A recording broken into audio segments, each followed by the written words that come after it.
ನಮಸ್ತೆ ಎಲ್ರಿಗೂ. Hi my dear student. See last ಕ್ಲಾಸಲ್ಲಿ ನಾವು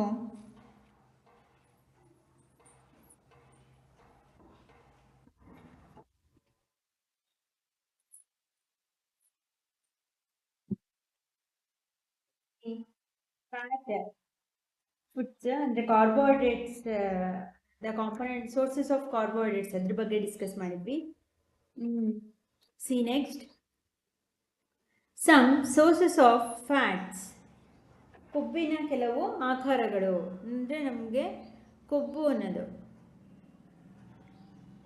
ಅಂದರೆ ಫ್ಯಾಟ್ ಅಂತ ಏನು ಕರಿತೀವಿ, ಅದು ಯಾವ ಆಹಾರ ಪದಾರ್ಥದಿಂದ ದೊರಕುತ್ತೆ ಅಂತೇಳಿ. ಇಲ್ಲಿ ಒಂದಷ್ಟು ಫುಡ್ ಐಟಮ್ನ ಕೊಟ್ಟಿದ್ದಾರೆ ನೋಡಿ. ಕರ್ಡ್ ಮೊಸರು, ಆಲ್ಮಂಡ್ ಅಂದರೆ ಬಾದಾಮಿ, ಕ್ಯಾಶ್ಯೂನಟ್ ಗೋಡಂಬಿ, ಸೀಸಮ್ ಸೀಡ್ಸ್ ಎಳ್ಳು, ಸೋಯಾಬೀನ್ ಬೀಜ, ಗ್ರೌಂಡ್ನಟ್ ಕಡಲೆಕಾಯಿ ಬೀಜ, ವಾಲ್ನಟ್ ಸನ್ಫ್ಲವರ್ ಸೀಡ್, ಸೂರ್ಯಕಾಂತಿ ಬೀಜ, ಪಿಸ್ತಾ ಚಾಯ್ಸ್, ಪಿಸ್ತಾ, ಬಟರ್, ಬೆಣ್ಣೆ, ಗೀ, ತುಪ್ಪ, ಇದಿಷ್ಟು ಸಹ ಏನು ನಮಗೆ ಕೊಬ್ಬನ್ನು ಅಂದರೆ ಫ್ಯಾಟ್ ಅಂತ ಏನು ಕರಿತೀವಿ, ಆ ಫ್ಯಾಟ್ ನಮಗೆ ಸಿಗ್ತಕ್ಕಂಥ ಆಹಾರ ಪದಾರ್ಥಗಳು. ಮತ್ತು ಇದಲ್ಲದೆ ಎಲ್ಲ ಆಯಿಲ್ಸ್ಗಳಲ್ಲೂ ಅಂದರೆ ಜಿಡ್ಡಿನ ಪದಾರ್ಥ ಇದುಗಳಲ್ಲೆಲ್ಲವೂ ಕೊಬ್ಬಿನ ಅಂಶ ಇರುತ್ತೆ. ಹಾಲು, ಮಿಲ್ಕ್, ಸನ್ಫ್ಲವರ್ ಆಯಿಲ್, ಎಲ್ಲ ಥರದ ಆಯಿಲ್ಸಲ್ಲೂ ಸೂರ್ಯಕಾಂತಿ ಎಣ್ಣೆ, ಸಾಸಿವೆ ಎಣ್ಣೆ, ಸೋಯಾಬೀನ್ ಎಣ್ಣೆ, ಕೊಕೊನಟ್ ತೆಂಗಿನ ಎಣ್ಣೆ, ಇವೆಲ್ಲವೂ ಕೊಬ್ಬಿನ ಆಕಾರಗಳೇ. See carbohydrates and fats provide us energy for performing various activities. ಕಾರ್ಬೋಹೈಡ್ರೇಟ್ಗಳು ಮತ್ತು ಕೊಬ್ಬು ಇವು ಎರಡೂ ಸಹ ಏನು ವಿವಿಧ ಚಟುವಟಿಕೆಗಳನ್ನು ನಿರ್ವಹಿಸೋದಕ್ಕೆ ನಮಗೆ ಶಕ್ತಿಯನ್ನು ಒದಗಿಸುತ್ತೆ. ಮುಖ್ಯವಾಗಿ ನಮಗೆ ಶಕ್ತಿಯನ್ನು ಕಾರ್ಬೋಹೈಡ್ರೇಟು ಸಹ ಒಂದು.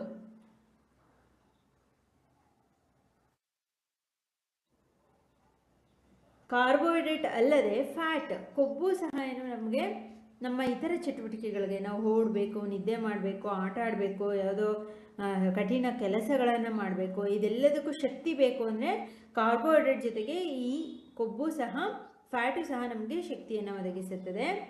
Therefore they are called energy giving foods. ಹಾಗಾಗಿ ಈ ಕಾರ್ಬೋಹೈಡ್ರೇಟ್ಸು ಮತ್ತು ಫ್ಯಾಟ್ಸ್ನ, ಅರ್ಥ ಆಗ್ತಿದೆಯಾ? ಕಾರ್ಬೋಹೈಡ್ರೇಟ್ಸು ಮತ್ತು ಈ ಕೊಬ್ಬು ಇವೆರಡನ್ನು ನಾವು ಏನಂತ ಕರಿತೀವಿ? ಶಕ್ತಿ ಒದಗಿಸುವ ಆಹಾರಗಳು. ನಮಗೆ ಶಕ್ತಿಯನ್ನು ಒದಗಿಸುವ ಆಹಾರಗಳು ಯಾವುದು ಅಂದರೆ ಕಾರ್ಬೋಹೈಡ್ರೇಟ್ಸ್ ಮತ್ತು ಫ್ಯಾಟ್ಸ್. ಇದನ್ನು ಎನರ್ಜಿ ಗಿವಿಂಗ್ ಫುಡ್ಸ್ ಅಂತೇಳಿ ಕರಿತೀವಿ. Identify more food items that are rich sources of carbohydrates and fats. ಹಾಗಾದರೆ ಕಾರ್ಬೋಹೈಡ್ರೇಟ್ ಮತ್ತು ಕೊಬ್ಬನ್ನು ಅಧಿಕ ಪ್ರಮಾಣದಲ್ಲಿ ಹೊಂದಿರತಕ್ಕಂಥ ಕೆಲವು ಆಹಾರ ಪದಾರ್ಥಗಳನ್ನು ಪಟ್ಟಿ ಮಾಡಿ. ಅಂದರೆ ಯಾವ್ಯಾವ ಆಹಾರದಲ್ಲಿ ಹೆಚ್ಚಾಗಿ ಕಾರ್ಬೋಹೈಡ್ರೇಟು ಮತ್ತು ಕೊಬ್ಬು, ಫ್ಯಾಟ್ ಇರುತ್ತೆ ಅಂತ ಆಹಾರ ಪದಾರ್ಥಗಳನ್ನು ಲಿಸ್ಟ್ ಮಾಡಿ ಅಂತೇಳಿ ಕೇಳ್ತಿದ್ದಾರೆ. ಇವುಗಳೆಲ್ಲ ಚೆನ್ನಾಗೇ ಇರುತ್ತೆ. ಗೀನಲ್ಲಿ ಹೆಚ್ಚಾಗಿರುತ್ತೆ, ತುಪ್ಪದಲ್ಲಿ ಅಲ್ವಾ, ಪಿಸ್ತಾ, ಬಾದಾಮಿ, ಕ್ಯಾಶ್ಯೂನಟ್, ಮಿಲ್ಕ್, ಸೋಯಾಬೀನ್ ಅಲ್ವಾ, ಇವೆಲ್ಲದರಲ್ಲೂ ಹೆಚ್ಚಿನ ಪ್ರಮಾಣದ ಕೊಬ್ಬಿನ ಅಂಶ ಇದ್ದೇ ಇರುತ್ತೆ. C next carbohydrate source. Carbohydrate sources already ನಾವು ಇಲ್ಲಿ ಲಾಸ್ಟ್ ಕ್ಲಾಸಲ್ಲಿ ಡಿಸ್ಕಸ್ ಮಾಡಿದ್ದೀವಿ. ಇಲ್ಲಿ ನೋಡಿ, ಇಲ್ಲಿದೆ ಕಾರ್ಬೋಹೈಡ್ರೇಟ್ಸ್. ಮುಖ್ಯವಾಗಿ ನಮಗೆ ಬನಾನಾದಲ್ಲಿ ಸಿಗುತ್ತೆ ಪೊಟ್ಯಾಷಿಯಮ್ ಮತ್ತು ಕಾರ್ಬೋಹೈಡ್ರೇಟ್ಸ್ ಇರುತ್ತೆ. ರೈಸಲ್ಲಿ, ವೀಟಲ್ಲಿ, ಬಾಜ್ರಾ, ಸ್ವೀಟ್ ಪೊಟ್ಯಾಟೊ ಅದಂತ ತುಂಬ ಇರುತ್ತೆ. ಪೊಟ್ಯಾಟೊನಲ್ಲಿ, ಶುಗರಲ್ಲಿ ಅಲ್ವಾ, ಇವೆಲ್ಲವೂ ಮೇಜ್, ಮ್ಯಾಂಗೋ ಇವೆಲ್ಲವೂ ಕಾರ್ಬೋಹೈಡ್ರೇಟ್ ರಿಚ್ ಇರ್ತಕ್ಕಂತಹ food sources. C polar bears accumulate a lot of fat under their skin. Polar ಬೇರ್, ಹಿಮಕರಡಿ ಅಂತೇಳಿ ಕರೀತಾರೆ. ಅರ್ಥ ಆಯ್ತಾ? ಪೋಲಾರ್ ಬೇರ್ ಅಂದರೆ ಹಿಮ ಪ್ರದೇಶದಲ್ಲಿ, ಪರ್ವತದಲ್ಲಿ ವಾಸ ಮಾಡ್ತಕ್ಕಂತಹ ಕರಡಿ. ನಮ್ಮಲ್ಲಿ ಬ್ಲ್ಯಾಕ್ ಇರುತ್ತೆ, ಇದು ವೈಟ್ ಇರುತ್ತೆ ಕರಡಿ. ಅರ್ಥ ಆಯ್ತಾ? ಪೋಲಾರ್ ಬೀರ್, ಹಿಮಕರಡಿ, accumulates a lot of fat under their skin. ಏನು? ಈ ಹಿಮಕರಡಿಯು ಚರ್ಮದ ಅಡಿಯಲ್ಲಿ ಸಾಕಷ್ಟು ಕೊಬ್ಬನ್ನು ಸಂಗ್ರಹಿಸಿರುತ್ತಂತೆ. ಚರ್ಮದ ಕೆಳಭಾಗದಲ್ಲಿ ಈ ಪ್ರಾಣಿಗೆ ಸಾಕಷ್ಟು ಕೊಬ್ಬಿನ ಪ್ರಮಾಣ ಇರುತ್ತೆ. This fat serves as on energy source.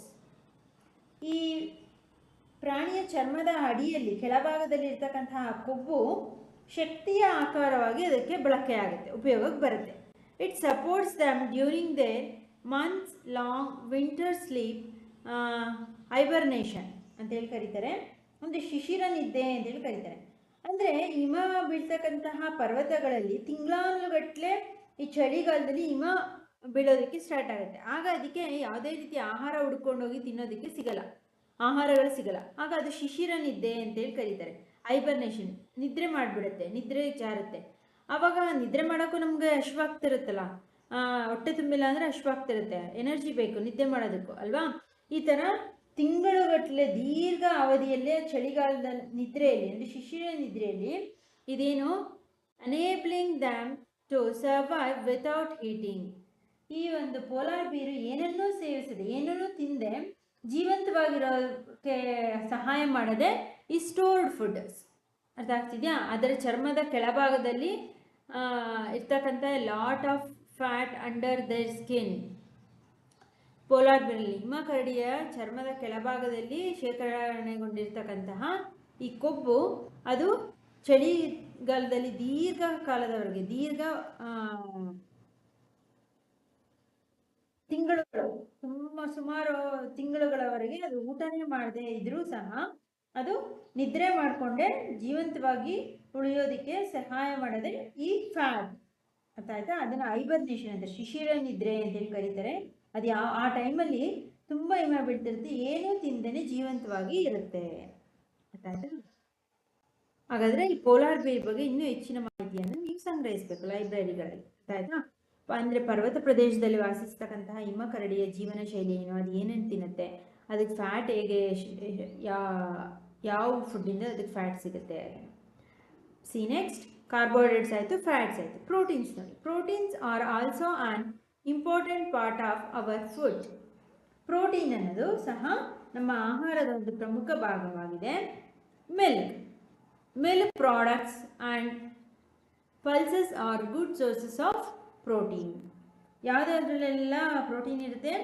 ಹಾಲಿನ ಉತ್ಪನ್ನಗಳು ಮತ್ತು ಬೇಳೆಕಾಳುಗಳಲ್ಲಿ ಪ್ರೋಟೀನ್ಗಳು ತುಂಬ ಉತ್ತಮವಾದ ಆಕಾರಗಳಾಗಿದೆ.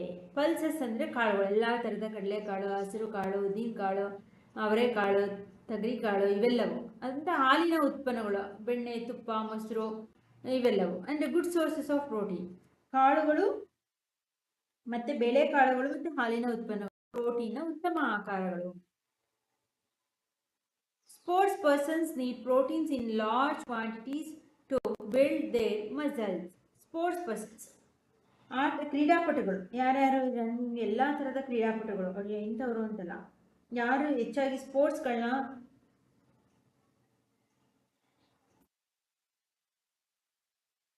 ಹೆಚ್ಚೆಚ್ಚು ಆಟಗಳಲ್ಲಿ ಭಾಗವಹಿಸೋದು ಕ್ರೀಡಾಪಟುಗಳು, ಇವರೆಲ್ಲರಿಗೂ ಸಹ ಏನು ಈ ಪ್ರೋಟೀನ್ ತುಂಬ ಅವಶ್ಯಕ. ಯಾಕೆ ಹೇಳಿ? ಅವ್ರಿಗೆ ಅವರ ಸ್ನಾಯುಗಳು, ಮಸಲ್ಸ್ ಇರುತ್ತಲ್ಲ, ಅವರ ಮಾಂಸಖಂಡಗಳು, ಅವುಗಳು ಹೆಚ್ಚಾಗಿ ಚೆನ್ನಾಗಿ ಬೆಳವಣಿಗೆ ಆಗಬೇಕು. ಮಾಂಸಖಂಡಗಳು, ಸ್ನಾಯುಗಳ ನಿರ್ಮಾಣಕ್ಕೆ ಈ ಪ್ರೋಟೀನ್ಗಳ ಅವಶ್ಯಕತೆ ಇದೆ. ನೋಡಿ, large quantities of build their muscles. ಅವ್ರದ್ದು ತುಂಬ ಕ್ರೀಡಾಪಟುಗಳ ಸ್ನಾಯುಗಳ ನಿರ್ಮಾಣಕ್ಕೆ, ಅವುಗಳ ಸ್ನಾಯುಗಳು ಚೆನ್ನಾಗಿರಬೇಕು ಅಂದರೆ ಹೆಚ್ಚಿನ ಪ್ರಮಾಣದ ಪ್ರೋಟೀನ್ ಬೇಕು ಅವ್ರಿಗೆ. People get proteins from plants as well as animals. Protein ಅನ್ನೋದು ನಾವು ಕೇವಲ ಸಸ್ಯಗಳಿಂದ ಮಾತ್ರ ಅಲ್ಲ, ಪ್ರಾಣಿಗಳಿಂದಲೂ ಸಹ ಈ ಪ್ರೋಟೀನ್ ಅನ್ನು ಪಡೆಯುತ್ತೇವೆ. Some excellent plant sources of proteins are pulses, beans, peas and nuts. ಅದರಲ್ಲಿ ಸಸ್ಯಗಳಿಂದ ಸಿಗ್ತಕ್ಕಂತಹ ಪ್ರೋಟೀನ್, ಸಸ್ಯದ ಪ್ರೋಟೀನ್ ಆಕಾರಗಳು, ಸಸ್ಯಗಳಿಂದ ನಿಮ್ಗೆ ಯಾವ ರೀತಿಯ ಪ್ರೋಟೀನ್ಗಳು ಸಿಗುತ್ತೆ ಅಂದರೆ ಬೇಳೆಕಾಳುಗಳು, ಮೂಂಗ್ ದಾಲ್, ಹೆಸರು ಕಾಳು, ತೂರ್ ದಾಲ್, ತೊಗರಿ ಬೇಳೆ, ಗ್ರಾಮ್, ಕಡಲೆಕಾಳು, ಬಟಾಣಿ, peas, soybean, rajma, kidney beans ಅಂತ ಕರೀತಾರಲ್ಲ ಅದನ್ನು ರಾಜ್ಮಾ ಅಂತಾರೆ. ಇದಿಷ್ಟು ಸಸ್ಯಗಳಿಂದ ಸಿಗ್ತಕ್ಕಂಥ ಪ್ರೋಟೀನ್ನ ಮೂಲಗಳು. ಅದಕ್ಕೆ animal sources of proteins R milk, paneer, egg, fish and meet. ಪ್ರಾಣಿಗಳಿಂದ ಸಿಗ್ತಕ್ಕಂಥ ಪ್ರೋಟೀನ್ ಯಾವುದು? ಹಾಲು, ಪನ್ನೀರು, ಮೊಟ್ಟೆ, ಎಗ್, ಫಿಶ್, ಮೀನು, ಚಿಕನ್, ಮಾಂಸ, ಕೋಳಿ ಮಾಂಸ. ಇಷ್ಟರಲ್ಲೂ ಸಹ ಇವೆಲ್ಲವೂ ಅನಿಮಲ್ ಸೋರ್ಸಸ್, ಪ್ರಾಣಿಯಿಂದ ಸಿಗ್ತಕ್ಕಂಥ ಪ್ರೋಟೀನ್ನ ಆಕಾರಗಳು.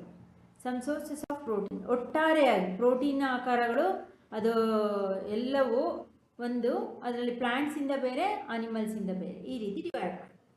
ಓಕೆನಾ? The right amount of protein must be included in the diet of growing children for there proper growth and development. ಅಂದರೆ ಇಲ್ಲಿ ಬೆಳೆಯುತ್ತಿರುವಂತಹ ಮಕ್ಕಳು, ಇನ್ನು ಚೆನ್ನಾಗಿ ಬೆಳೀತಿರ್ತಕ್ಕಂತಹ ಬೆಳವಣಿಗೆ ಇರ್ತಕ್ಕಂತಹ ಮಕ್ಕಳಿಗೆ ಸರಿಯಾದ ಬೆಳವಣಿಗೆ ಆಗಬೇಕು, ಅವರ ಅಭಿವೃದ್ಧಿ ಆಗಬೇಕು, ಚೆನ್ನಾಗಿ ಬೆಳಿಬೇಕು, ಅವರೆಲ್ಲ ದೇಹದ ಅಂಗಾಂಗಗಳು ಶಕ್ತಿಯುತವಾಗಿರಬೇಕು ಅಂದರೆ ಸೂಕ್ತ ಪ್ರಮಾಣದ ಪ್ರೋಟೀನ್ ದೈನಂದಿನ ಆಹಾರದಲ್ಲಿ ಇರಲೇಬೇಕು. ಪ್ರತಿದಿನ ಅವ್ರು ಸೇವಿಸ್ತಕ್ಕಂಥ ಆಹಾರದಲ್ಲಿ ಈ ಪ್ರೋಟೀನ್ಗಳು ಇರಲೇಬೇಕು ಪ್ರತಿನಿತ್ಯ. ಅದಕ್ಕೆ ಮಕ್ಕಳಿಗೆಲ್ಲರಿಗೂ ಹಾಲು ಕುಡೀರಿ ಅಂತಾರೆ, ಮೊಟ್ಟೆ ತಿನ್ನೋರಿಗೆ ಮೊಟ್ಟೆ ತಿನ್ನಿ ಅಂತಾರೆ, ಕಾಳುಗಳು, ಮೊಳಕೆ ಕಟ್ಟಿದ ಕಾಳುಗಳನ್ನ ಕೊಡ್ತಾರೆ, ತೊಗರಿ, ಹಸಿರು ಕಾಳು ಇರ್ಬೋದು, ಅವುಗಳಿಂದ ಮಾಡಿದಂತಹ ಪಲ್ಯಗಳನ್ನು ಕೊಡ್ತಾರೆ ಅಲ್ವಾ. ಅಂದರೆ ಮಕ್ಕಳ ಉತ್ತಮ ಬೆಳವಣಿಗೆಗೆ ಪ್ರೋಟೀನ್ ಪ್ರತಿನಿತ್ಯ ಸೇವಿಸೋದು ತುಂಬ ಅವಶ್ಯಕ. Which of these food components are part of your daily diet? ಹಾಗಾದರೆ ಇಲ್ಲಿ ಕೊಟ್ಟಿರ್ತಕ್ಕಂತಹ ಆಹಾರದಲ್ಲಿ ನಿಮ್ಮ ದೈನಂದಿನ ಆಹಾರ ಯಾವುದಾಗಿದೆ? ನೀವು ಪ್ರತಿದಿನ ಇಷ್ಟರಲ್ಲಿ ಯಾವುದನ್ನೆಲ್ಲ ಸೇವಿಸ್ತೀರಾ? ಕೆಲವರು ಕಾಳುಗಳನ್ನೇ ತಿನ್ನಲ್ಲ, ಕೆಲವರು ಹಾಲೇ ಕುಡಿಯಲ್ಲ, ಈ ರೀತಿಯೂ ಇರ್ತಾರೆ. ಆದರೆ ಇವೆಲ್ಲವೂ ಯಾಕೆ ಕೊಡ್ತಾರೆ ಅಂದರೆ ನಿಮ್ಮ ದೇಹದ ಉತ್ತಮ ಬೆಳವಣಿಗೆಗಾಗಿ ಕಾಳುಗಳಿರ್ಬೋದು, ಮೀನು, ಮಾಂಸ, ಮೊಟ್ಟೆ, ಹಾಲು ಇವೆಲ್ಲವೂ ನೀವು ತಗೊಳ್ಳೇಬೇಕು. ಆಯ್ತಾ? ಕೆಲವರೆಲ್ಲ ಇವತ್ತಿಂದನೇ ನಾನು ಆ ಕಾಳು ತಿನ್ನಲ್ಲ, ಇದನ್ನು ತಿನ್ನಲ್ಲ ಅಂತ ಅಂದರೆ ಅದನ್ನೆಲ್ಲ ಬಿಟ್ಟು ಉತ್ತಮವಾಗಿ ಅವ್ರು ಕೊಟ್ಟಿದ್ದನ್ನು ಸೇವಿಸಿ. Have you ever seen mushrooms? ನೀವೆಲ್ಲರೂ ಅಣಬೆಗಳನ್ನ ನೋಡಿದ್ದೀರಾ? ಅಣಬೆ they grow mostly in dark and moist place. ಸಾಮಾನ್ಯವಾಗಿ ಅಣಬೆ ಅನ್ನೋದು ಎಲ್ಲಿ ತೇವಾಂಶ ಇರುತ್ತೋ, ನೀರಿನಂಶ ಎಲ್ಲಿ ಹೆಚ್ಚಾಗಿರುತ್ತೋ ಆ ಸ್ಥಳಗಳಲ್ಲಿ ಮತ್ತು ಹೆಚ್ಚಾಗಿ ಕತ್ತಲೆ ಇರ್ತಕ್ಕಂಥ ಜಾಗದಲ್ಲಿ ಹೆಚ್ಚಾಗಿ ಬೆಳೆಯುತ್ತೆ. Edible mushrooms are good sources of protein. ಅಣಬೆ, ತಿನ್ನಬಹುದಾದಂಥ ಅಣಬೆಗಳು ಉತ್ತಮ ಪ್ರೋಟೀನ್ನ ಆಕಾರಗಳಾಗಿದೆ. ಆಯ್ತಾ? ಅಣಬೆಯಲ್ಲಿ ಹೆಚ್ಚಿನ ಪ್ರಮಾಣದ ಪ್ರೋಟೀನು ಮತ್ತು ವಿಟಮಿನ್ ಡಿ ಸಹ ಹೆಚ್ಚಾಗಿ ಸಿಗುತ್ತೆ. ಆಯ್ತಾ? ಹಾಗಾಗಿ ಅಣಬೆ ತಿಂತಕ್ಕಂತಹ ಅವರು ಹೆಚ್ಚಾಗಿ ವೀಕ್ಲಿ ಒನ್ಸ್, ವಾರಕ್ಕೊಮ್ಮೆ ಆದರೂ ಅಣಬೆಯನ್ನು ಸೇವಿಸಿ. ಇದು ಆರೋಗ್ಯಕ್ಕೆ ತುಂಬ ಒಳ್ಳೆಯದು. ಆಯ್ತಾ? Why do you think we are advised to include serving of fruits, vegetables and other plant based foods in our daily diet? ಇದರ ಜೊತೆಗೆ ಈ ಎಲ್ಲ ಆಹಾರಗಳ ಜೊತೆಗೆ ನಮ್ಮ ದಿನನಿತ್ಯದ ಆಹಾರದಲ್ಲಿ ಹಣ್ಣುಗಳು, ತರಕಾರಿಗಳು ಮತ್ತು ಇತರ ಸಸ್ಯ ಆಧಾರಿತ ಆಹಾರಗಳನ್ನು ತಿನ್ನಬೇಕು ಅಂತೇಳಿ ಸಲಹೆ ನೀಡ್ತಾರೆ. ಯಾಕೆ? Let us understand the importance of some other food components by reading the following 2 cases. ಹಾಗಾದರೆ ಕೆಲವು ಆಹಾರದ ಘಟಕಗಳ ಮಹತ್ವಗಳ ಬಗ್ಗೆ ನಾವು ತಿಳ್ಕೊಳ್ಳೋಣ. ಇಲ್ಲಿ 2 ಕೇಸಸ್ನ ಕೊಟ್ಟಿದ್ದಾರೆ. C, case 1. In earlier times, during long voyages, sailors often suffered from bleeding and swollen gums.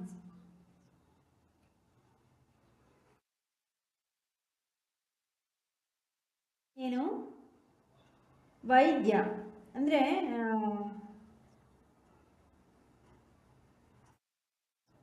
ನೋಡಿ, ಇನ್ ಅರ್ಲಿಯರ್ ಟೈಮ್ಸ್, ತುಂಬ ಹಿಂದಿನ ಕಾಲದಲ್ಲಿ ದೀರ್ಘ ಸಮುದ್ರಯಾನ ಸಮಯ ಅಂದರೆ ಸಮುದ್ರದಲ್ಲಿ ಕೆಲವರು ಬೋಟ್ಗಳಲ್ಲಿ, ದೋಣಿಗಳಲ್ಲಿ, ಹಡಗುಗಳಲ್ಲಿ ಪ್ರಯಾಣ ಮಾಡ್ತಿದ್ರು. ಆ ಸಮಯದಲ್ಲಿ ಸೈಲಾರ್ಸ್ ಅಂದರೆ ನಾವಿಕರಿದ್ರಲ್ಲ, often suffering from bleeding and swollen ಗಮ್ಸ್.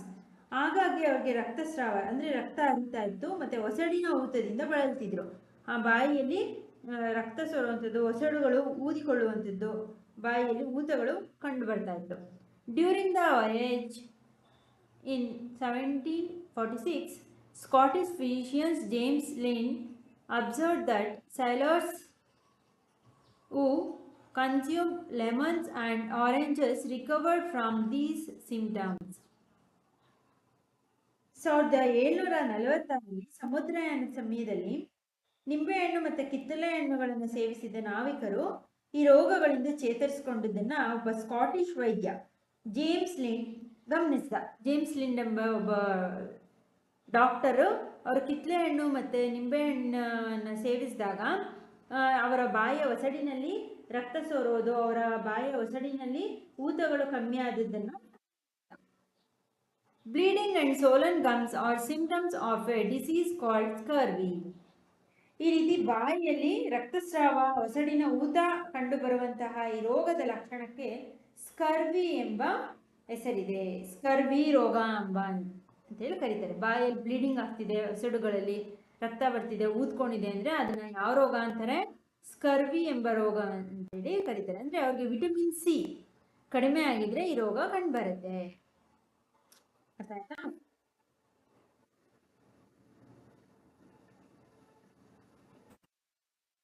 Scurvy ಎಂಬ ರೋಗದ ಲಕ್ಷಣವಾಗಿದೆ ಈ ರೀತಿ ರಕ್ತಸ್ರಾವ ಆಗೋದು.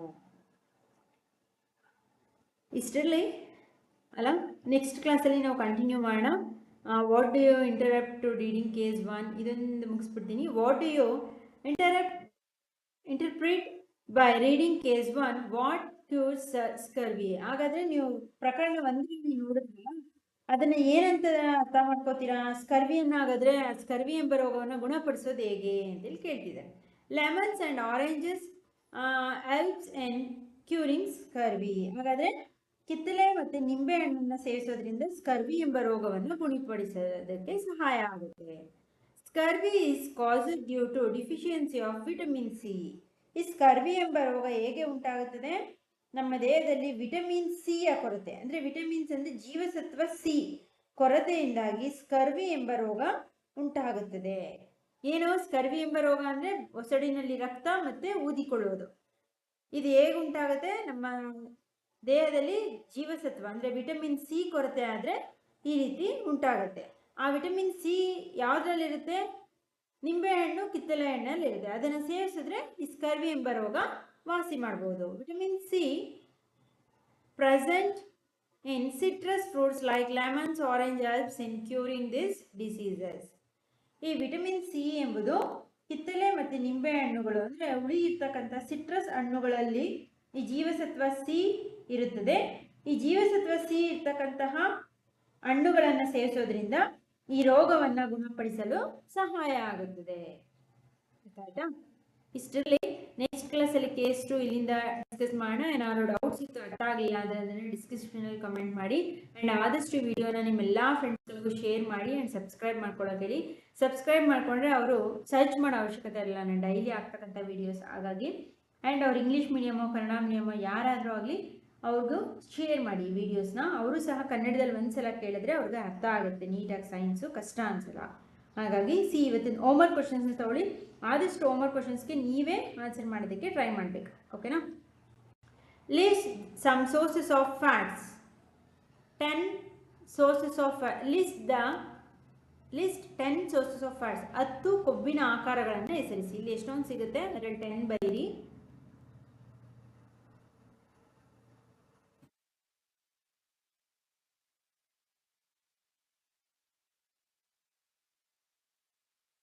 Why we carbohydrates and fats are called energy giving foods.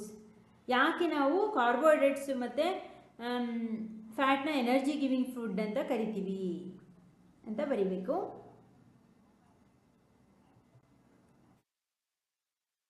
ಅದು ಒಂದು ಕ್ವಶನ್. ಹಾಗೆ name the energy giving foods.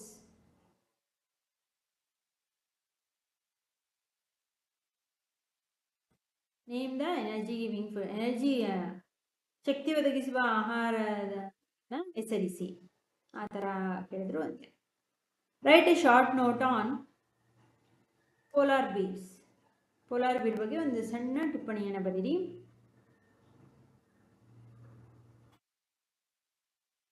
Right the good sources of protein. ಯಾವುದ್ಯಾವುದು ಪ್ರೋಟೀನ್ನ ಉತ್ತಮ ಆಕಾರಗಳು ಅಂತ ಬರೀರಿ. Why the sports persons needs a large quantities of protein. ಕ್ರೀಡಾಪಟುಗಳಿಗೆ ಹೆಚ್ಚಿನ ಪ್ರೋಟೀನ್ ಅವಶ್ಯಕತೆ ಇರುತ್ತೆ. ಯಾಕೆ? ಬಿಕಾಸ್ ಇಲ್ಲೇ ಸಿಗುತ್ತೆ ನಿಮಗೆ. To build their muscles. ಇಷ್ಟ ಆನ್ಸರ್ಸ್. ಓಕೆನಾ?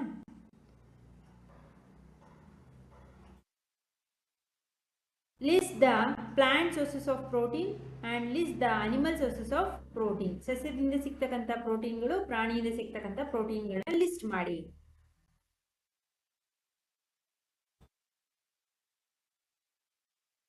Y the mushrooms are good sources of protein. ಮಶ್ರೂಮ್ನ ಯಾಕೆ ಗುಡ್ ಸೋರ್ಸ್ ಆಫ್ ಪ್ರೋಟೀನ್ ಅಂತಾರೆ ಬರೀರಿ. ಬಿಕಾಸ್ ಪ್ರೆಸೆಂಟ್ ಏನು ಅಥವಾ ಯಾಕೆ ಅಂತಲೂ ಬರೆಯೋದಕ್ಕೆ ಟ್ರೈ ಮಾಡಿ. ಇಲ್ಲ ಅಂದರೆ right a short note on mushroom ಬಗ್ಗೆ ಬರೀರಿ. ಅದೆಲ್ಲಿ ಬೆಳೆಯುತ್ತೆ, ಅದೇನು ಅಂತೇಳಿ.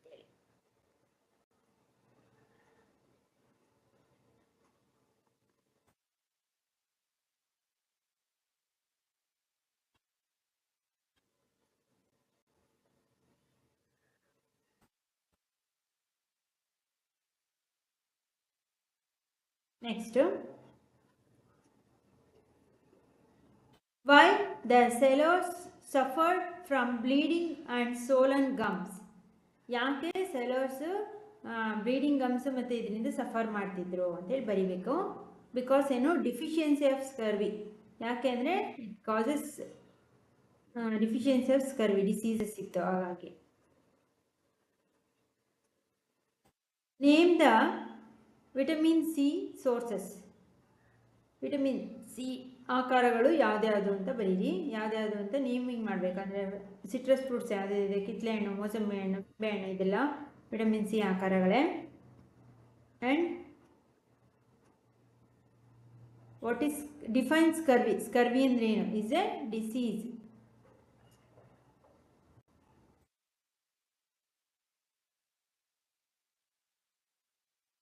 And dash vitamin is present in citrus fruits. Citrus ಹಣ್ಣುಗಳಲ್ಲಿ ಯಾವ ವಿಟಮಿನ್ ಪ್ರೆಸೆಂಟ್ ಇರುತ್ತೆ, ಯಾವ ಜೀವಸತ್ವ ಇರುತ್ತೆ, ಅದನ್ನು ಬರಿಬೇಕು. ಇದಿಷ್ಟು ಇವತ್ತಿನ ಹೋಮ್ವರ್ಕ್ ಕ್ವಶನ್ಸು. ನೀವೇ ಆನ್ಸರ್ ಮಾಡೋಕ್ಕೆ ಟ್ರೈ ಮಾಡಿ. ಆ್ಯಂಡ್ ಆದಷ್ಟು ಪ್ಲೇಲಿಸ್ಟ್ನ ಚೆಕ್ ಮಾಡಿ ಲೆಸನ್ ಕಂಪ್ಲೀಟ್ ವಿಡಿಯೋ ಸಿಗುತ್ತೆ ನಮಗೆ. ಓಕೆನಾ? ಓಕೆ ಮೈ ಡಿಯರ್ ಸ್ಟೂಡೆಂಟ್, ಆಡಿಯೋನ 2-3 ಟೈಮ್ ಕೇಳಿ, ಟೆಕ್ಸ್ಟ್ ಬುಕ್ನ ಇಟ್ಕೊಂಡು ಇಂಪಾರ್ಟೆಂಟ್ ವರ್ಡ್ನ ಅಂಡರ್ಲೈನ್ ಮಾಡ್ಕೊಳ್ಳಿ. ಆ್ಯಂಡ್ ನಿಮಗೆ ಹೆಚ್ಚಿನ question and answers text book ಇನ್ಸೈಡಲ್ಲಿ ಬೇಕು ಅಂದರೆ ನಮ್ಮದೇ ಇನ್ನೊಂದು ಸೈನ್ಸ್ ಕ್ವಶನ್ ಬ್ಯಾಂಕ್ ಅಂತ ಒಂದು ಯೂಟ್ಯೂಬ್ ಚಾನಲ್ ಇದೆ, ಅಲ್ಲಿ ವಿಸಿಟ್ ಮಾಡಿ. ಅದರ ಲಿಂಕ್ನ ಸಹ ನಾನು ನಿಮಗೆ ಇಲ್ಲಿ ಕಳಿಸ್ಕೊಡ್ತೀನಿ, ಡಿಸ್ಕ್ರಿಪ್ಷನಲ್ಲಿ ಹಾಕಿರ್ತೀನಿ. ಅಲ್ಲಿಗೆ ಹೋಗಿ ಚೆಕ್ ಮಾಡಿ, ನಿಮಗೆ ಹೆಚ್ಚಿನ ಕ್ವಶನ್ ಆ್ಯಂಡ್ ಆನ್ಸರ್ಸು ಅದರಲ್ಲಿ ಸಿಗುತ್ತೆ. ಓಕೆನಾ? Okay my dear student, thank you.